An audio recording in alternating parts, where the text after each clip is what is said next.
আজকে ঢেঁড়স চচ্চড়ি করব বা সর্ষে ঢেঁড়স। তো কড়াই বসিয়ে দিলাম, তেল দিয়ে দিলাম, তেলে পেঁয়াজ দিয়ে দিলাম। চচ্চড়ির জন্য পেঁয়াজটা একটু ভেজে নিতে হবে, তো পেঁয়াজ ভেজে নিচ্ছি। তো পেঁয়াজ মোটামুটি ভাজা হয়ে আসছে, দিয়ে দিচ্ছি পাঁচফোড়ন। পাঁচফোড়ন ভাজা হলে ঢেঁড়স দিয়ে দিব। তো ঢেঁড়স দিয়ে দিলাম, একটু কমিয়ে নিব।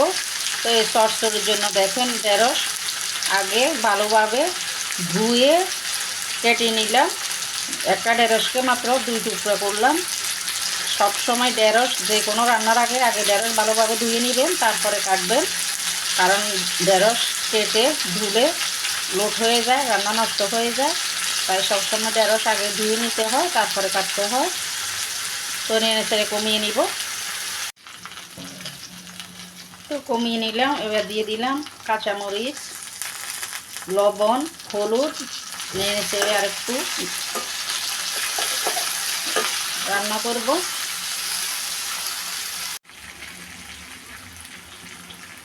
দিয়ে দিচ্ছি সরিষা বাটা। তো সরিষা বাটা দিয়ে দিলাম, এবার নেড়ে রান্না করে নিব।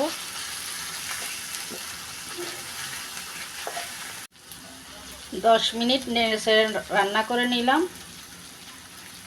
লবণ দেখে নিলাম, ঠিক আছে। তো হয়ে গেল আমাদের সরিষা ঢেঁড়স বা ঢেঁড়স চচ্চড়ি। আজকে এই পর্যন্তই।